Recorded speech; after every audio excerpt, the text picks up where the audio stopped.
Well, I'm joined now by Israel's ambassador to the UK, Tzipi Hotovely. Ambassador, thank you for coming in. It's heartbreaking. It is. Just to hear one mother. I mean, and there are so many. There are hundreds and hundreds of... Just 199 of the people are now kept hostage in Gaza, and I'm thinking about young children, thinking about a girl that has autism and she's disabled. I'm thinking about Holocaust survivors. I think we've never experienced anything like that as the Israeli people. We experience wars, we experience terror attacks. Never since Israel was established, we experienced anything that was as barbaric, as dishuman, as... Where were you when you heard what had happened? I was in Israel. I was staying at my parents-in-law's house, and 6 o'clock in the morning when the first alarm came, we woke up, and I think it was 8:30 when the second alarm came in a small city next to Tel Aviv. And I told my husband, this is serious. And from an instinct feeling, because of the sirens going up and down, I had a feeling something really bad came up, and I turned my phone on Shabbat, and I realized this is a war. And I want to tell to everyone who listens and follows Israel for many years, I think we never had such a clear event that every country should protect its people.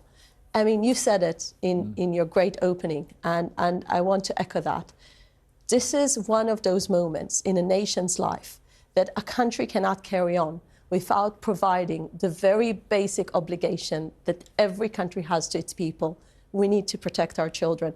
We are out there in Gaza, not in order to revenge, not in order to punish. I don't agree with any of those definitions. It is partly that, though. Let me just say why we're doing that. We're doing that to make sure that my children, my friends' children, and every child in Israel will be protected.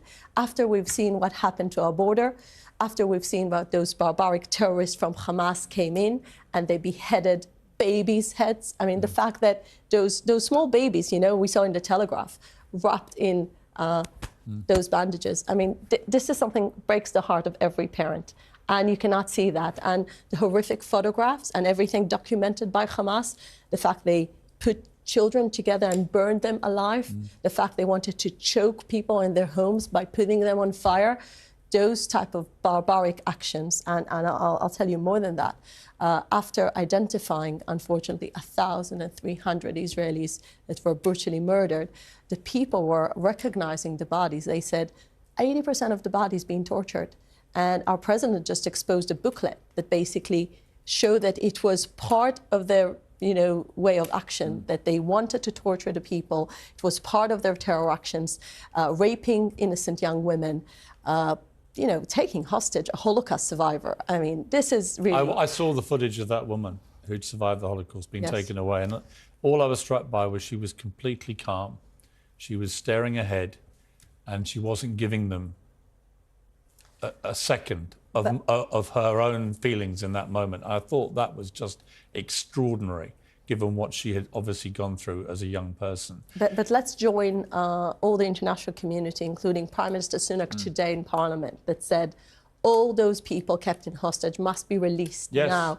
And I think this is Israel's demand, and this is one of the aims of this war, is to bring them back home. No, I agree. 199 And let's also not be afraid, as the BBC is seemingly afraid to do, to call this what it is, an act of terror. These are terrorists. I think we were very vocal about what we think about it. What do you feel about the BBC refusing to call them terrorists? So I think if the BBC stands for accuracy and if the BBC stands for the truth, it's very simple. I mean, this is what terrorism is, and you cannot find any better example of terrorism. So I really think everyone should call it by its name, and it's terrorism.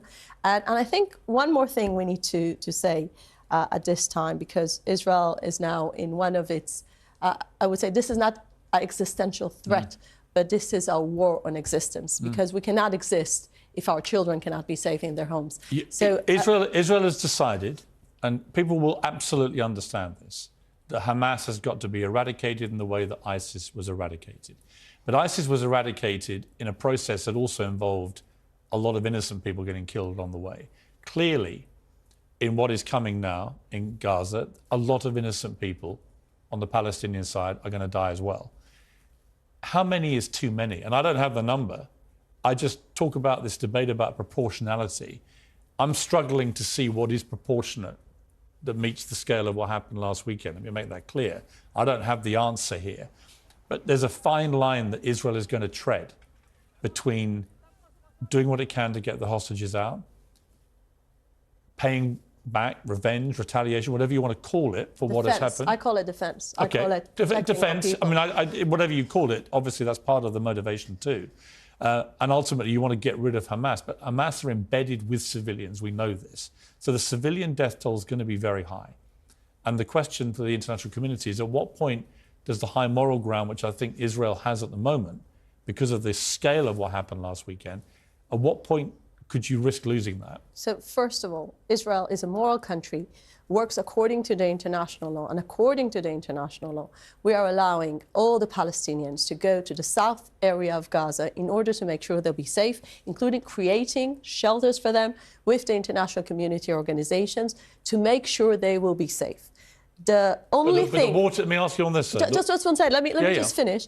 The only thing that stands as a barrier from those Palestinians to get into a safe place is the fact that Hamas is preventing from its own population to get to a safer place because it doesn't care about its people.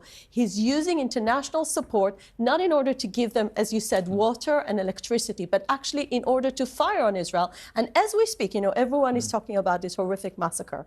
But sometimes we forget that fighting from Hamas carries on.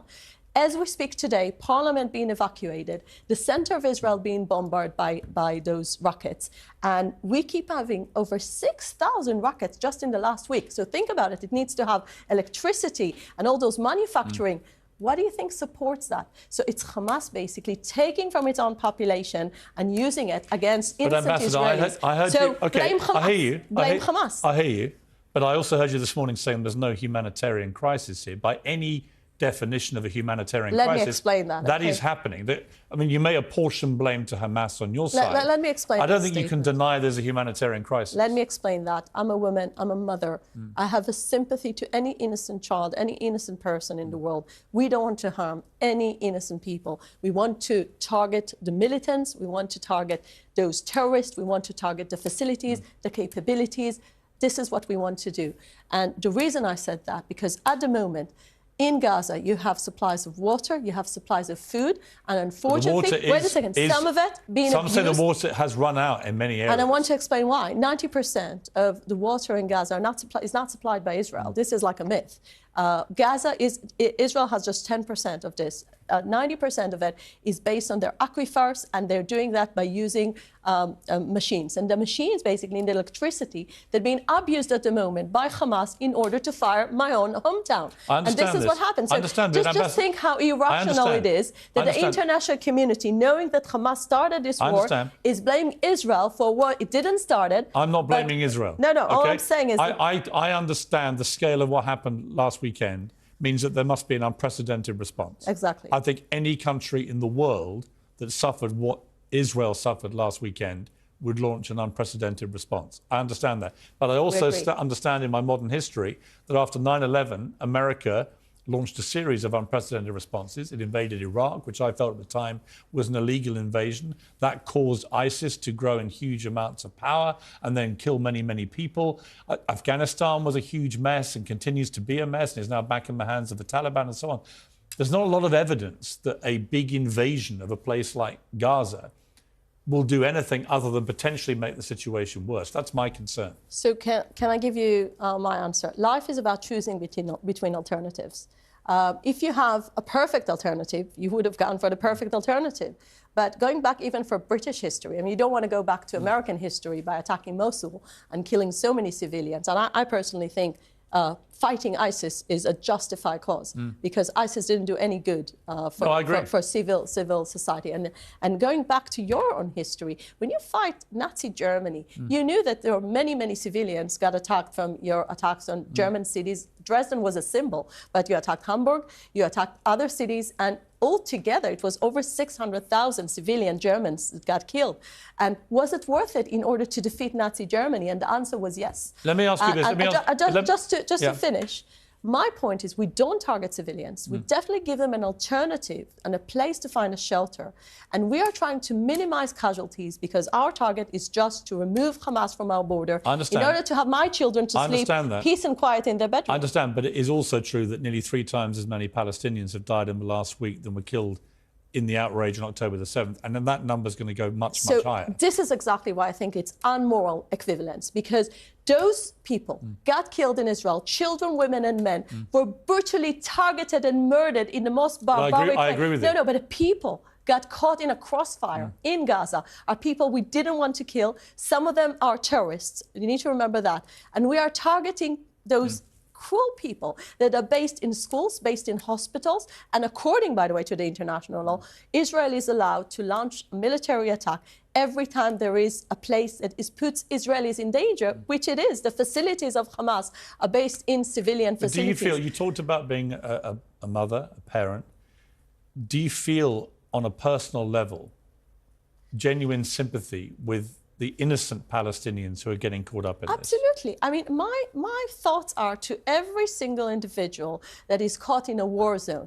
Now, but you need to understand, every country has first and foremost responsibility to its own people. So if Israel will fail to defend my children and other people's children, like we've seen those parents that had to, be in a shelter, hearing other, like I will never forget this video that you hear parents that hear one of their children get executed. I mean, those are things that are totally horrific. So when this is the reality, you need to understand there was a misconcept of the understanding that Hamas can be a tiger, can live by you. No, this tiger, it went out of the cage and it did what it did, and it's a barbaric action. How do we get to peace after this? So that's a great question. I think you cannot have peace. I mean, this, again, going back to your history, you cannot have any type of negotiation with this type of barbarism that is based on jihadi ideology. Hamas Charter is calling to annihilation of Israel and total destruction. So it has no political vision. So we need to have, from the other side, we need to have people who want to live peacefully with Israel. We've seen the Arab World opens the gate to Israel. We've seen the Abraham Accords. We've seen Saudi wants to normalize with Israel. I believe the future can be better without terror organizations. And this is why Israel is fighting this war, by the way, for the West as well. This is not just Israel's fight. This is the Western world's fight. Just like you had your attacks in 7/7, the Manchester Arena. It's the same type of ideology that attacking innocent people. We need to fight it together. It is inarguable, finally, that before this attack, the plight of the Palestinian people in Gaza was completely unacceptable. Many will see the control that Israel has wielded in the last week as evidence that it's an unhealthy control over the people of Gaza and indeed potentially of the West Bank as well. My next guest will certainly be arguing that very strongly, that until what they see as the oppression of the Palestinian people is properly dealt with, that there will always be this kind of, I mean, you can call last weekend what you like. To me, it's a disgusting abomination. But there will always be angry people in Palestine wanting to break out of what they see as oppression. What do you say to that? Let's just check the facts from 2000. Actually, Gaza was the case study for how the world will look without Israeli control on Palestinian area and territory. 2005, Israel withdraws to the international border, and people believe that Gaza will become a Middle East Singapore.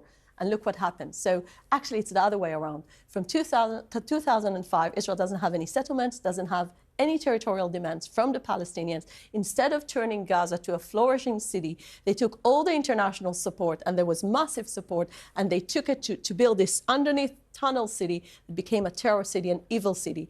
We saw the results and its ugly face on last Saturday. But you wouldn't deny that the living conditions of people in the Gaza Strip, for example, have been completely unacceptable. And Piers, who should we blame for that? Israel doesn't control the Gaza Strip since 2005. Is Israel blameless? I would say that Israel, after... It's not blameless. I would say Israel, no country in the world is perfect. But after 2005, you need to blame the effective control of Hamas that abused the population, that kept on using all the international support just for one cause, to harming innocent Israelis, to fire all those rockets that have been fired on our cities for years by years. And this is where every civilized person should stand and to say, we saw the real face of Hamas on Saturday. They are there to kill innocent Jews in their beds. And we need to support Israel in this justified fight because Hamas is bad both to Israelis but also to Palestinians. Ambassador, thank you very much indeed for coming in. Thank you very much. And just going back to what happened last weekend, it was horrific. And when I saw that the instant reaction on the streets of this capital city, London, were thousands of people out in the streets celebrating, some of them with Hamas flags, I was revolted that that was happening in my country. And the only correct response to what happened then was outrage. And it's been disgusting to watch people celebrating what happened to your people. So thank you for coming in. I appreciate it. Well, thank you. Thank you very much. Well, on